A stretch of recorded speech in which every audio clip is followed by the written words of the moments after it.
Hello and welcome. Thank you for joining us today. My name is Daniel Toms. I'm a principal architect here at Databricks, and I've been here since early 2017, so over 5 years now. I got my start in big data back in big oil in around 2010 and worked in big data science, started that process back in 2014, transitioned over to Cloudera, and ever since I've been working in big data, I've been transitioning back and forth between data engineering and data science. Obviously, Overwatch focuses more on the data engineering side. So that's me. Mohan? Hello everyone, welcome you all. I am Morgan from Databricks. I am solution consultant here and working on Overwatch project with Daniel almost 10 months since early 2019. A couple of years back, I worked as a software engineer on the .NET data frame since 2021. Sweet. Mohan's been excellent and integral and part of the Overwatch community. So thanks for joining me today, Mohan. Yeah. So today we're going to talk about what Overwatch is, its motivation, and kind of how it got its start. Then I like to start at the end and work backwards just because that's what I do. And so we'll start with a demo on what Overwatch can do and give you some glimpses into some scenarios. We'll talk then about how it's built and how you can implement it. Talk about the roadmap, the challenges that we face with Overwatch today, and some solutions that we have in place or in the roadmap.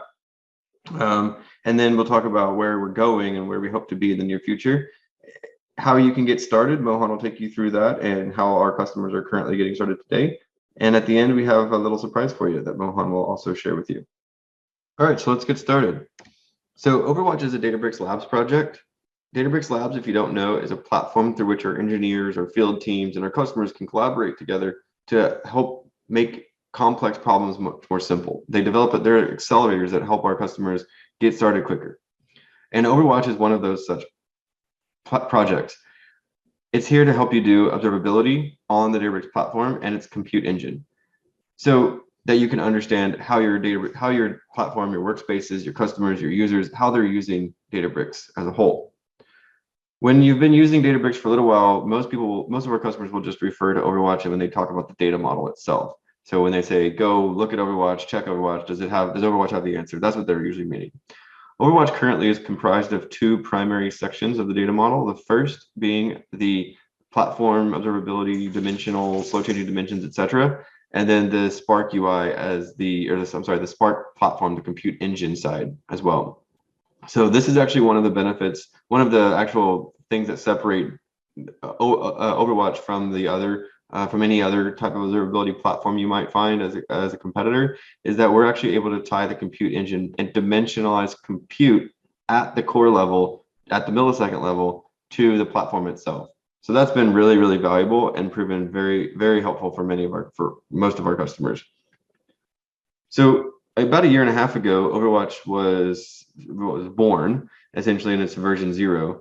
And it was there to facilitate an observability platform, a platform observability story. Databricks was quite lacking in that area a year and a half ago, and it's arguable that they still are to a large extent. But in late 2021, Databricks actually started to invest heavily in the observability story. And so you should start to see some of the fruits of that labor over the next year or two.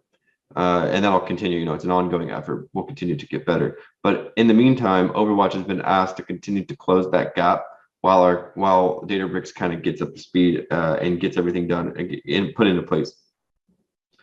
And Overwatch wants to help you, our customers, understand your users, your workloads, and the patterns that are taking place in your workspaces, and optimize the time that you spend as a governance team or the time that you spend as a user of Databricks on the platform, and also enable you to understand and facilitate improvements from a single keyboard.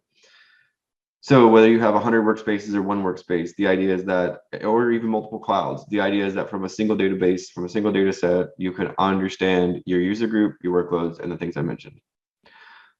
Overwatch will also help you measure the impact of your governance policies. So when you identify an opportunity for improvement and you implement a policy to make such an improvement, Overwatch will help you measure the efficacy of that change, that policy, that process, and do it in dollars. So that way you can take that back to your leadership. And a lot of our customers have done so and justified additional headcounts to help them improve faster. This improves the user experience and the cost story for Databricks and the value story for Databricks in your environment. And if you implement Overwatch, you wouldn't be alone. We have over 100 customers that we know of across 400 workspaces, and that's continuing to grow at a pretty fast pace. So with that said, let's talk about whether you care about Overwatch or not, or what this puppy can do, in other words. So we have, several customers that have answered hundreds, if not thousands, of complex questions, simple ones and complex ones.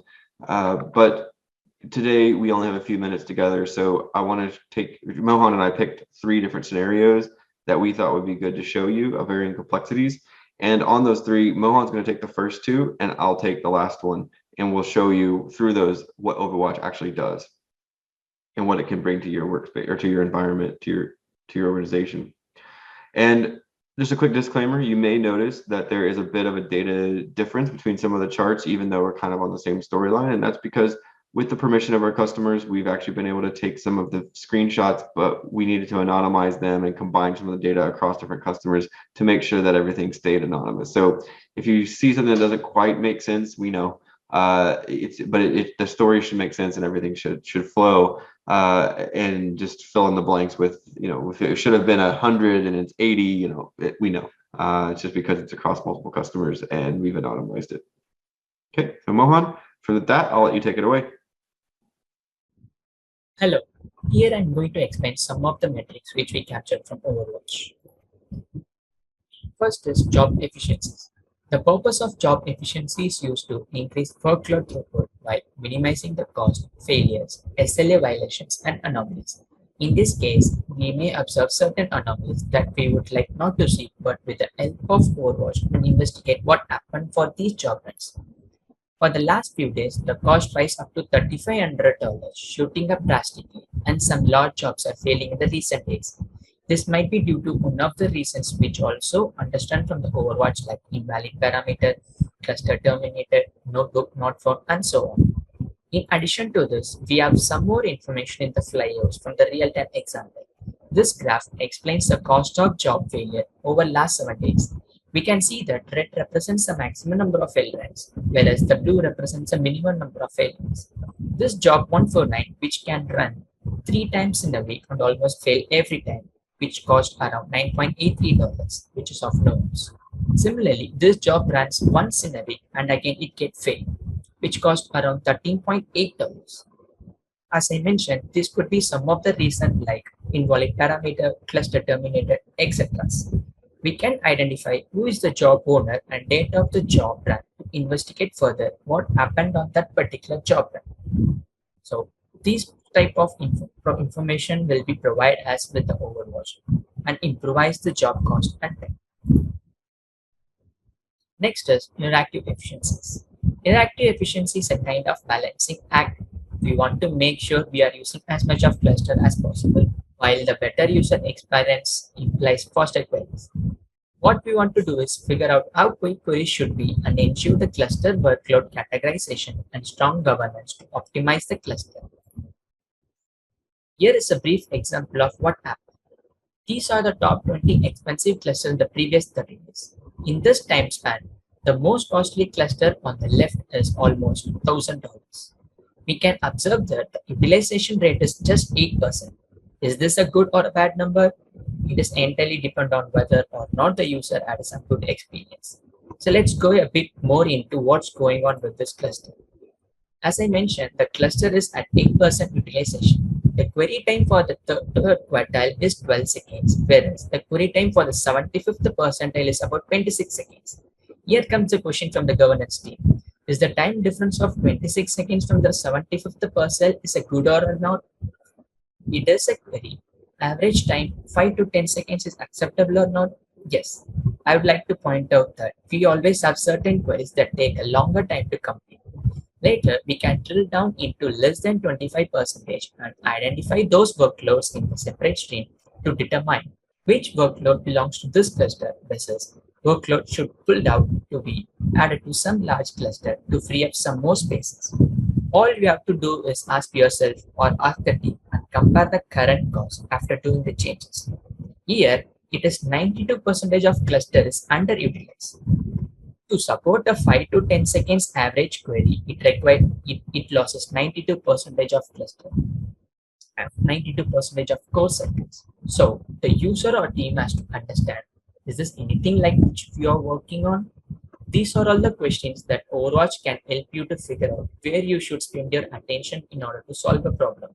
After you finishing building the solution, compare it with your previous findings to understand the cost differences. Another thing is to keep an eye on is hour of the day. The bottom line is to increase the core depend upon your workloads. With the red line represents 10,000 core as a maximum and 3,000 core as a minimum. If the goal is to maintain an average time of less than 1 minute and identify whether we are maintaining at the peak hours. In this scenario, yes, we are maintaining 1 minute average duration and it requires almost 10,000 cores. We must question ourselves with additional cores will be beneficial if we increases the average time to 2 minutes, and we may utilize the Overwatch tool to address this type of queries. Thanks, Mohan. Wow, that was really good. Thank you for sharing that about jobs, clusters, and interactive clusters and whatnot.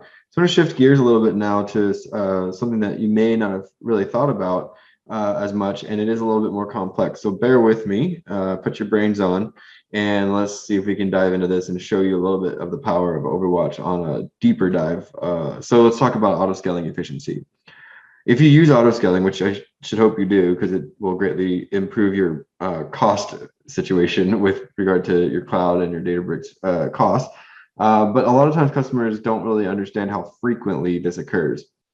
So if you're given these 10 clusters, as you can see from a typical customer here, these clusters are auto-scaling up. These are only scale up events.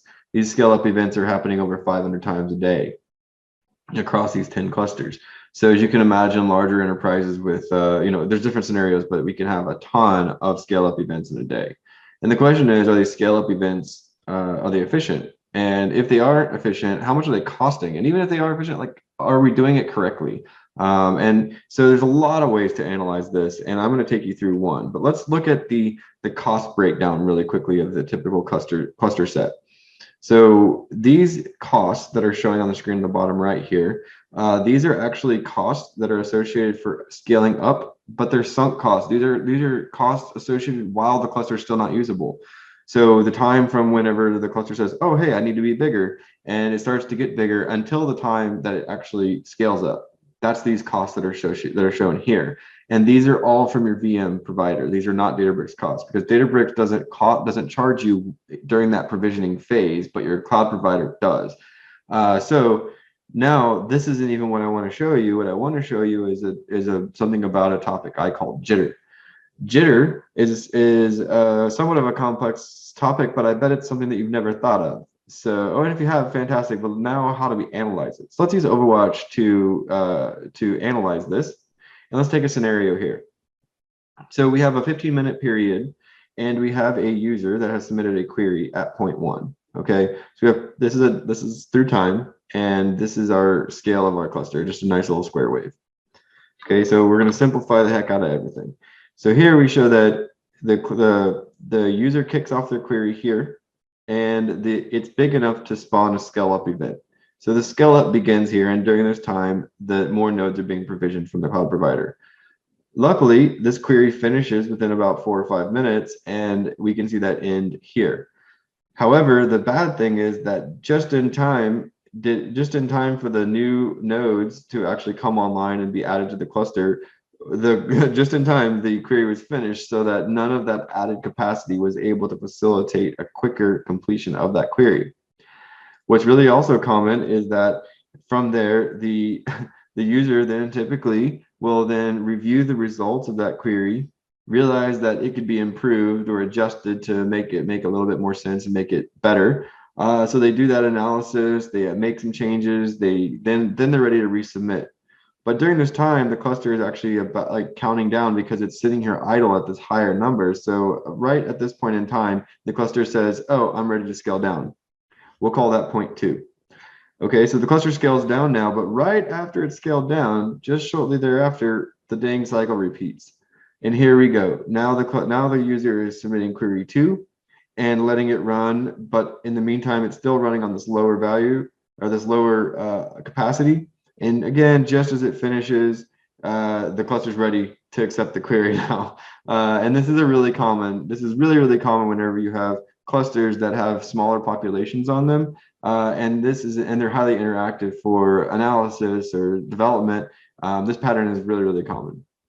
So to simplify, there's a lot of ways this can happen, right? There's a million scenarios, but Overwatch has everything that you need in the data model to do this analysis and understand and actually tie dollars back to your scenario that you want to analyze and help you optimize this. Okay, so we're going to take some look at that. But so to really drive home what jitter actually is in a simple way, right? It can mean a lot of different things, but in a simple fashion, what jitter actually is the time at which you scale down event and then some small threshold amount of time later, it's ready to scale up again. It's time to scale up again. So we have a scale down event, and then we have a scale up request shortly after. That's a simple explanation and a simple example of what jitter can be described as.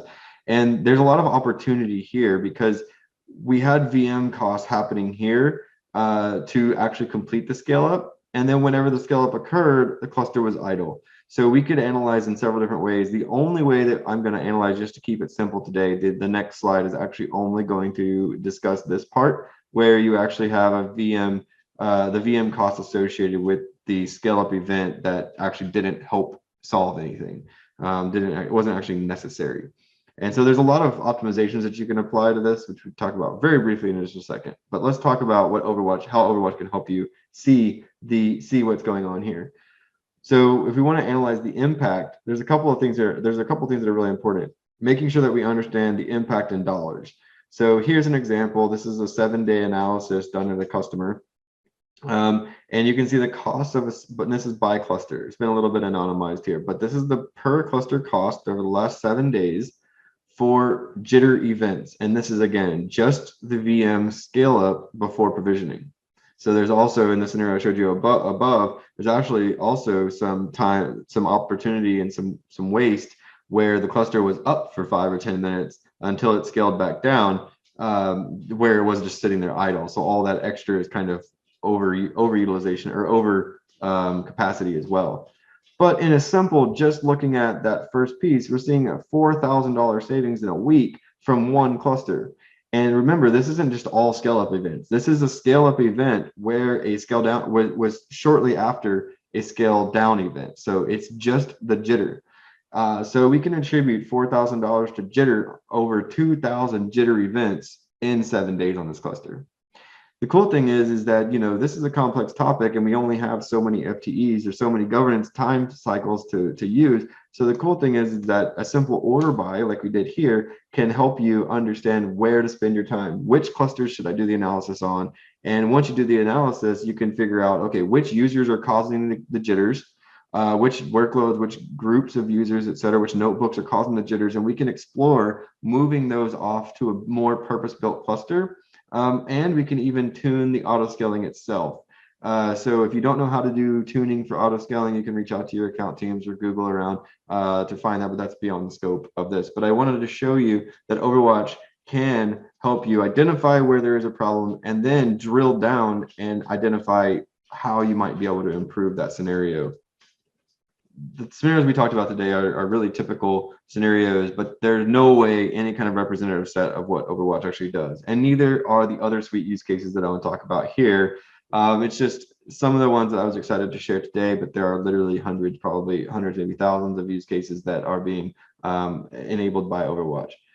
So let's talk about a couple more, but I'm not going to show you graphs today just due to time limits, but things like maximizing the spot market.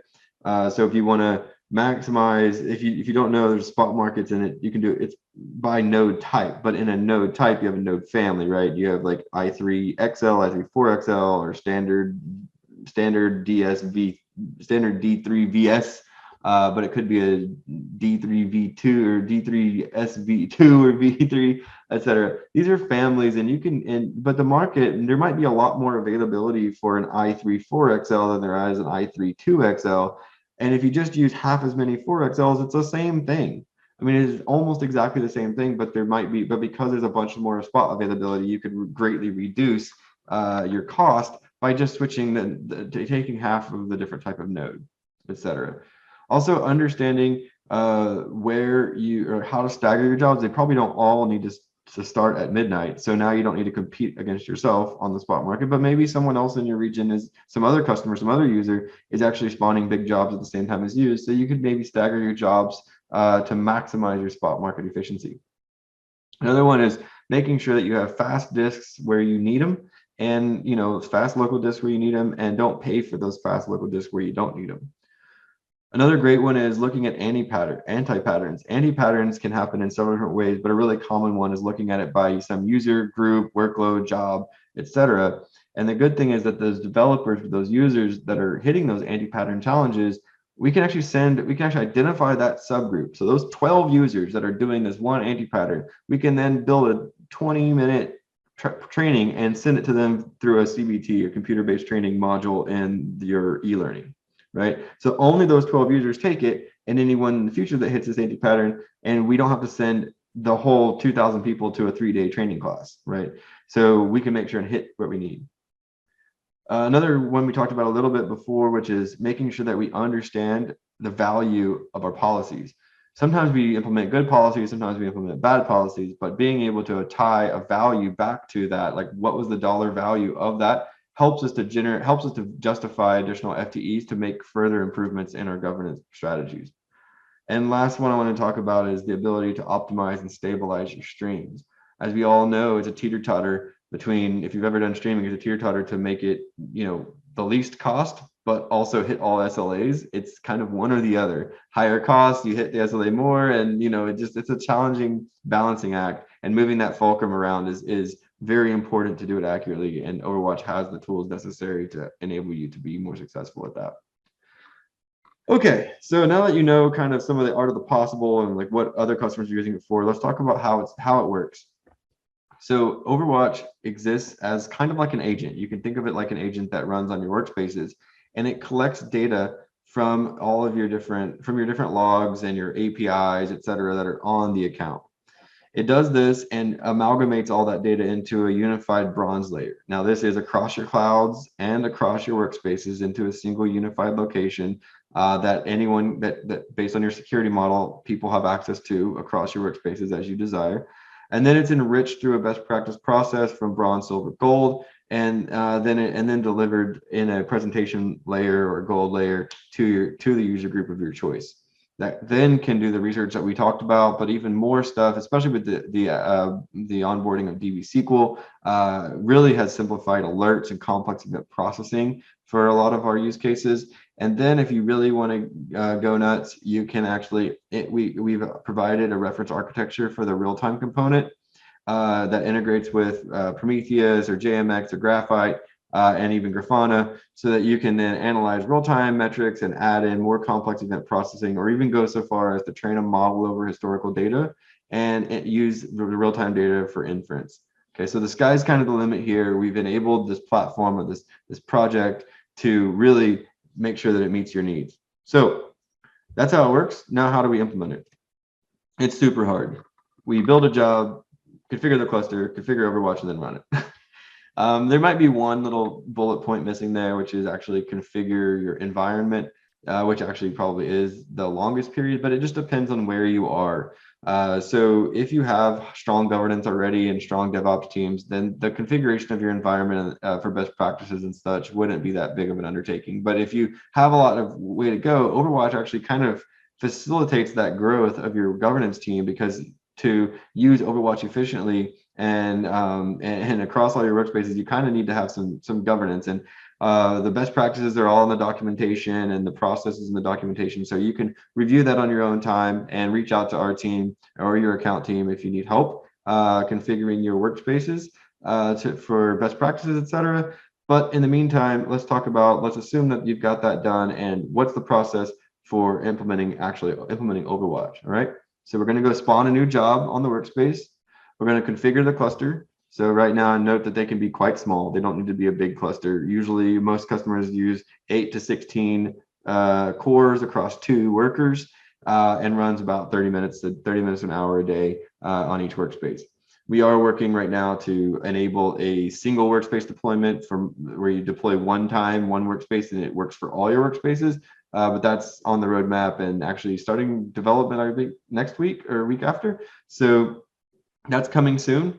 You'll be happy to see that. And but anyway, configure your cluster, and then you need to put in a few configurations for the Overwatch job itself, and they go here. That's like, what secret do you need to use for the API? Where are you sending your data? What's the database name, etc. Like just those kinds of things so that you can customize it for your needs.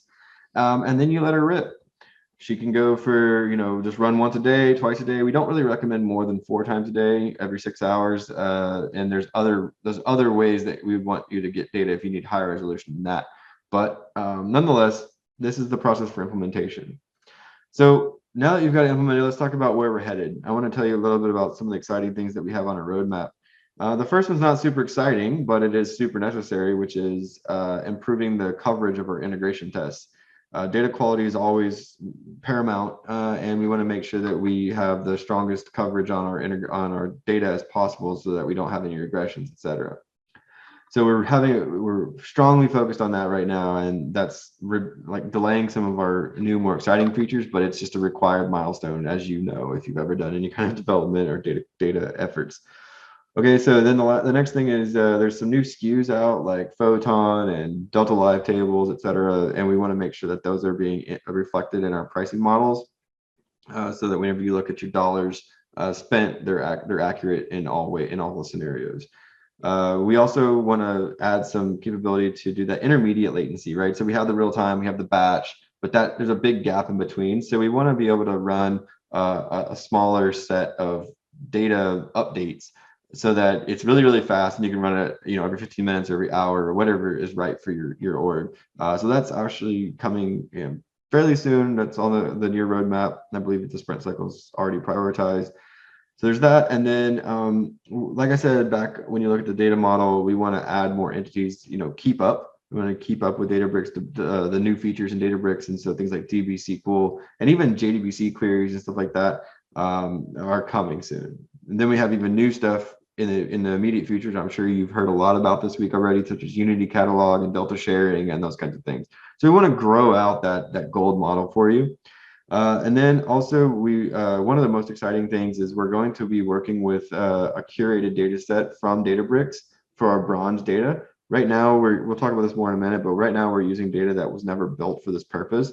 However, Databricks engineering is going to be, we're looking, and it looks like we're going to be getting a more curated data set from them for the purpose of observability. Part of that thing I told you about earlier, with that investment for observability from Databricks, is going to facilitate Overwatch and give us a better data set to use from bronze, which will simplify our ETLs and improve our data quality longer term, and also make it easier for us to add new features faster.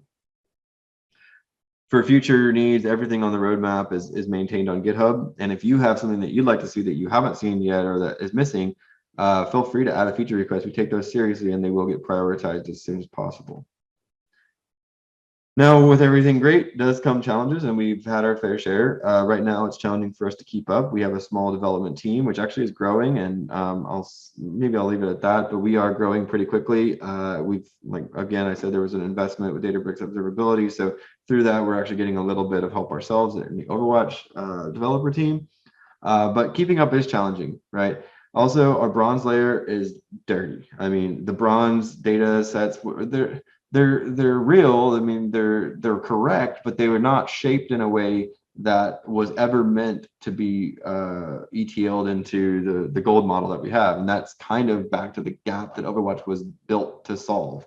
But it does result in very complex ETLs that we want to be simpler.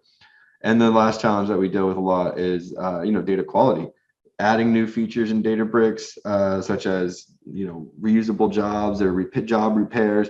In those scenarios, when you start using those, it can have strange artifacts in the data. So it takes us some time to kind of close that gap as new features come out, and we want to keep pace and go faster, but also make sure that we have better quality and we don't have any misses on our data. So to do these things, we're going to keep up better by expanding our development team, which we've already started doing. And then through the bronze data layer curated by Databricks product engineering, we're going to integrate much more closely with the product. So as the product gives us better data, obviously the data output is going to continue to get better and have better coverage as well, less gaps. And so we're hoping to publish this data like the bronze layer directly to the Unity catalog as it becomes available. So we'll actually be consuming the data directly from Unity catalog, which would be awesome. And so cleaning up that bronze layer, simplifying it, and shaping that data in a way that was built for observability is going to help so many ways. And then lastly, the data quality we already talked about, and stronger integration tests, cleaner bronze, and then better engineered data sets. So lots of work going on, some challenges that are not to be ignored, but at the same time, we're working hard to resolve them and improve on them. And with that, I'm gonna turn it back over to Mohan to close us out and talk about how you can get started today. And thanks again for listening to all of that. And Mohan, take it away, bud. Here is the getting started slide. As a new customer who is interested in Overwatch and require data governance tool, yes, there are few ways to go forward. Either contact to the corresponding account team, or if you want to handle it by yourself, go through the documentation step by step and set up the Overwatch, or file a ticket on the Overwatch GitHub page and someone will assist you with the setup. And here comes the surprise. My team and several big Bricksters are working on building Jumpstart notebooks for the dashboard, which will be available in the coming weeks to assist customers to understand the deeper analytics from the Overwatch. Please check the public documents for the dashboard changes on a frequent basis. Thank you again, and I'm sure you enjoyed it.